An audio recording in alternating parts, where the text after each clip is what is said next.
Okay. My name, LaDonna Hoffman. Oh, I'm sorry. You ready?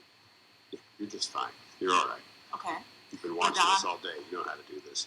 You go ahead and raise your right hand. LaDonna Hoffman. Hold on. I'll walk you through it. You'll be all right. Oh. We'll make it as easy as we can. I'm sorry. Don't worry about it. You're going to be just fine. Okay, you ready then? Go ahead and raise your right hand. Do you swear or affirm that the testimony you are about to provide is true and accurate? Yes. All right. Now, go ahead and provide your name, spell it, and your address as well. Okay. LaDonna Hoffman, LaDonna Hoffmann, 1255 120th Street, Renwick, Iowa, 50577. And we are once again dealing with two properties. Are they contiguous here on the screen? Okay. Yes. And we call them H-WR-039 and WR-125. Can we call them that, or is there a different name you'd like to use? That's as good as anything.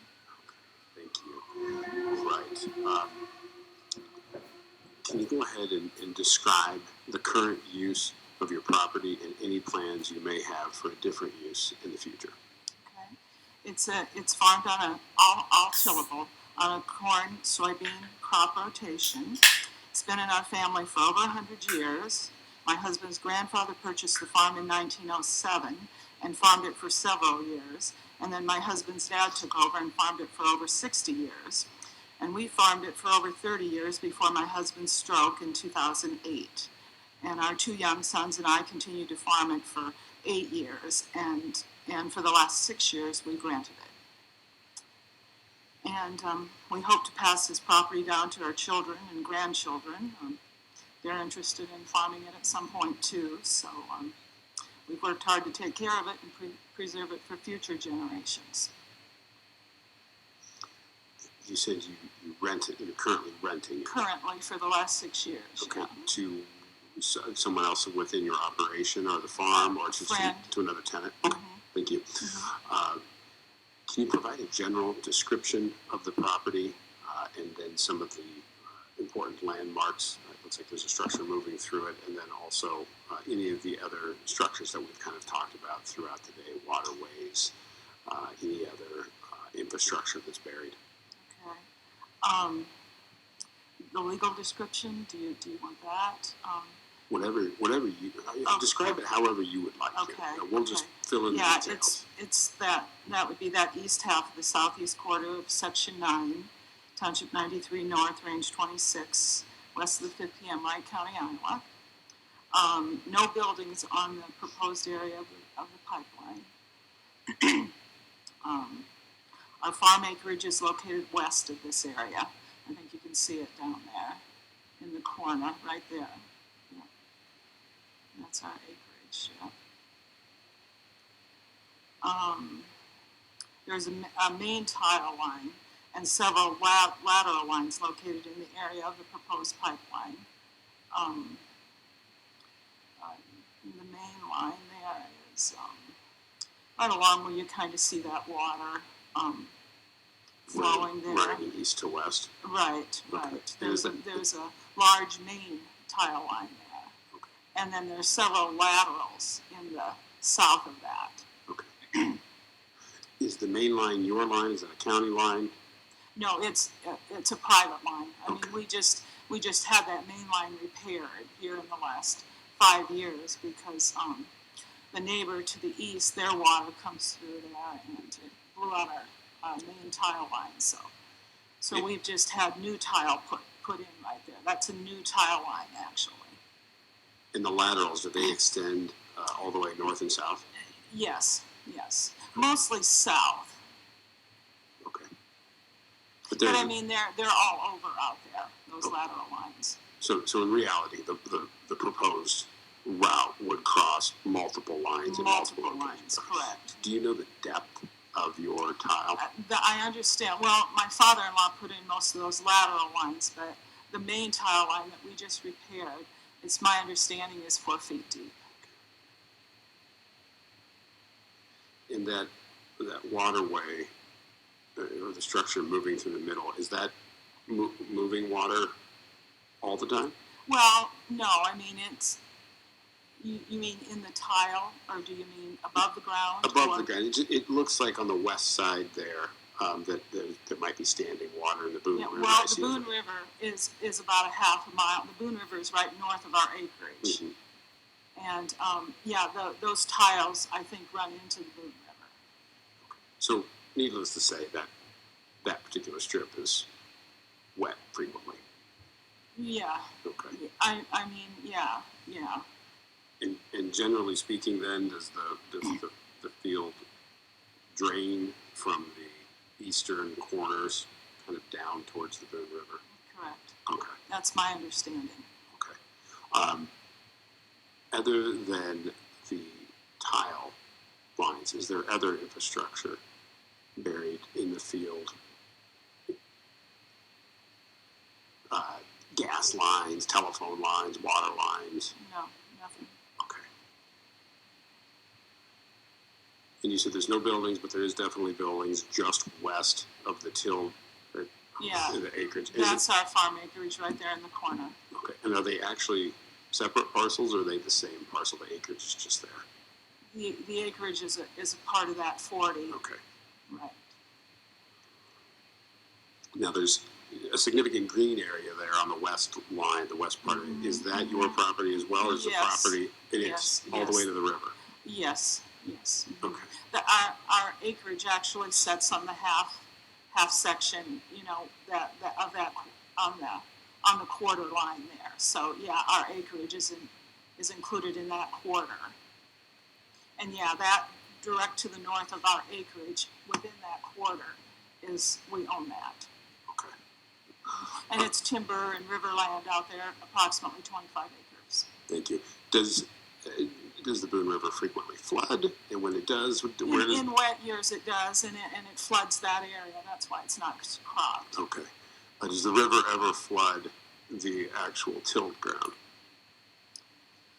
No,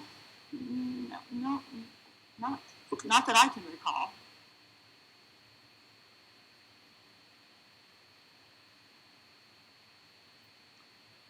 Okay. Any other features, conditions that might not be readily apparent that might affect or be affected by the proposed project? I'm sorry, would you repeat that question? Are there any features on the map that we maybe can't see? Knolls or special pockets of a specific soil type, wet areas? We can't see everything on the map. You know your property better than anyone.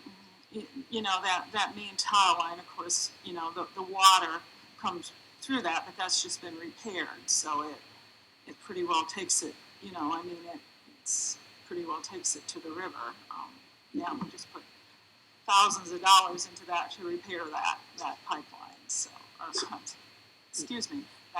that tile line. When that main line broke, is there standing water in that area, and does it back up to the neighbors as well?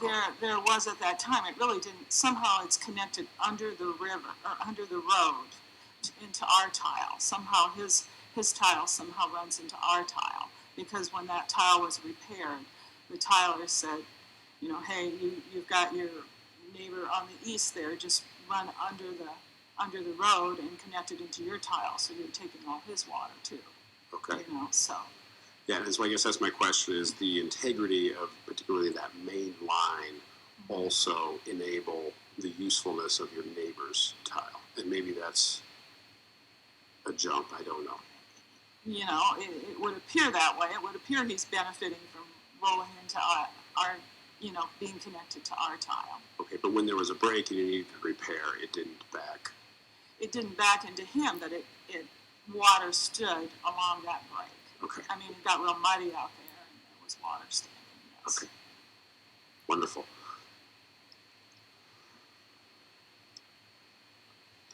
Okay. Describe any specific concerns you may have and any recommendation you may have for the board to address your concerns. And as with the previous landowners, please don't feel constrained to just your property. If you'd like us to hear your thoughts and concerns, that's why we're here. hope that your board will consider the huge safety risks associated with these pipelines.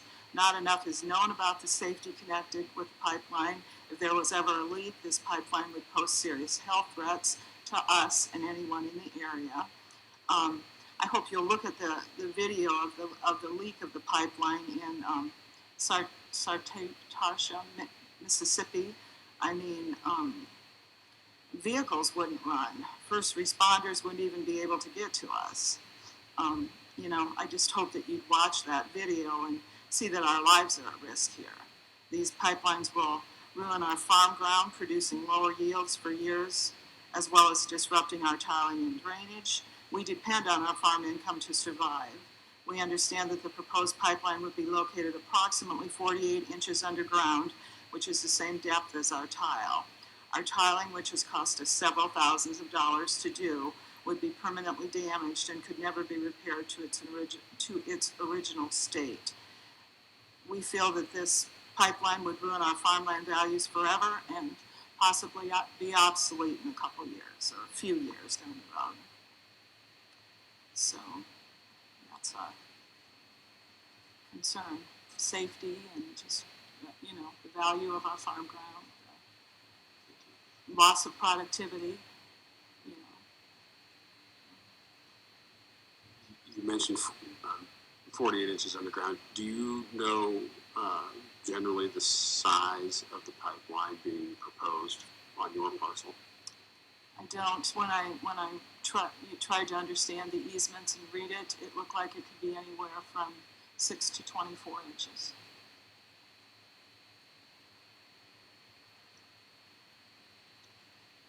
Do you have any recommended alternate routes? No, we don't want the pipeline. We don't want to poison this pipeline under our farm ground. We don't want the safety, you know, the safety risks associated with it. I mean, if it would leak, we're going to be dead. You know, it's just, no, no pipeline. I mean, we feel it's our ground that we should be able to say no to a pipeline that we feel is going to risk our lives and ruin our farmland. I think there are better alternatives than a pipeline. I mean, there's, you know, capture the carbon dioxide at the ethanol plant, do green methane. You know, I just think there's other ways of doing this besides a dangerous pipeline under our ground. Okay.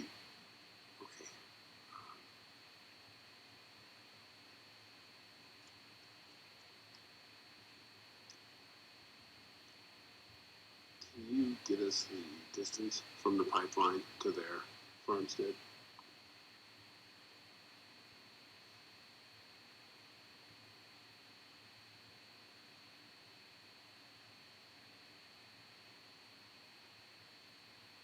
$2,297.53 feet. Is that what you were about to guess?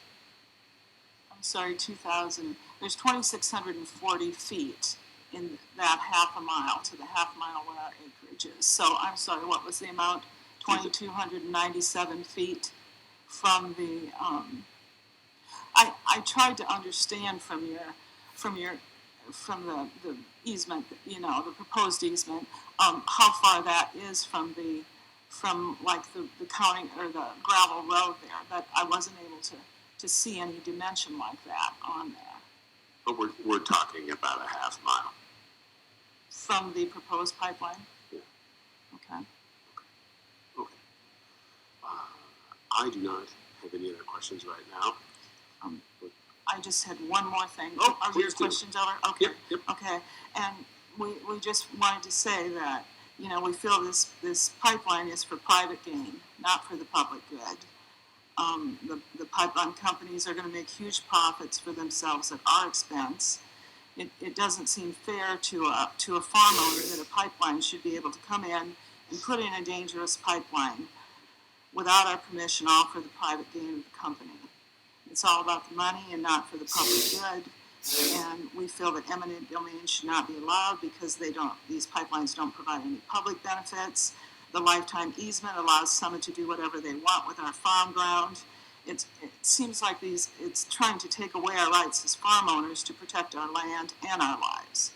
And, you know, would you want these pipelines on your property? Again, like other witnesses have asked, would you want something dangerous that you felt could possibly kill you if it had, you know, and at some point there's going to be a leak somewhere. I mean, you know, it happens, and then, you know, people are going to die. And is that what it's going to take to put a stop to these pipelines? I mean, that's my question. I hope you'll consider those things, and, you know, in making your decisions. So. Thank you. Do the parties have questions? Mr. Taylor?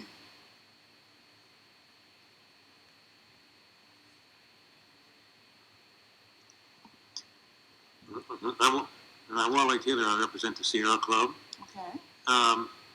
You say you raise corn and beans on this property. Do you have concerns about the impact the pipeline would have on your crops and the soil fertility? Definitely. I mean, you know, at this point, yeah, the tenant isn't going to want to pay, you know, pay decent rent if his crop is impacted, and we depend on that rent. We have bills to pay, tiling repairs to pay for. Why do you think the crops would be impacted?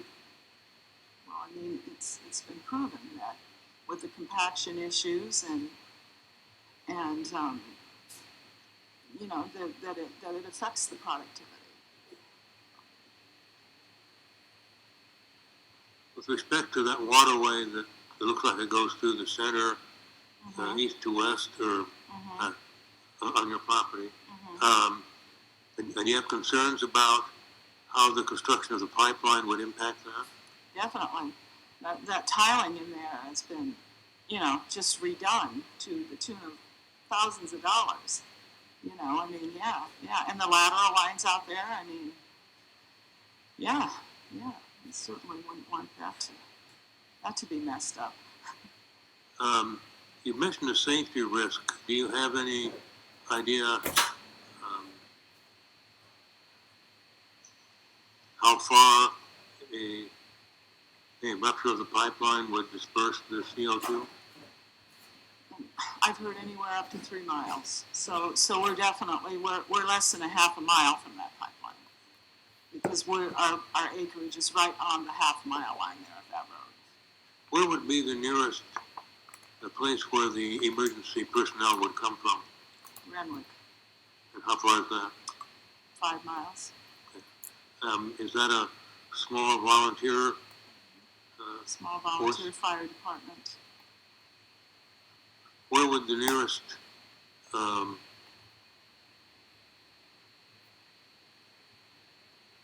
emergency personnel be that might be more trained to respond to something? Maybe Clarion. I mean, that would have the bigger hospital if you had, you know, Clarion, which is about 25 miles away. How far is that? 25 miles? Humboldt, possibly 30 miles.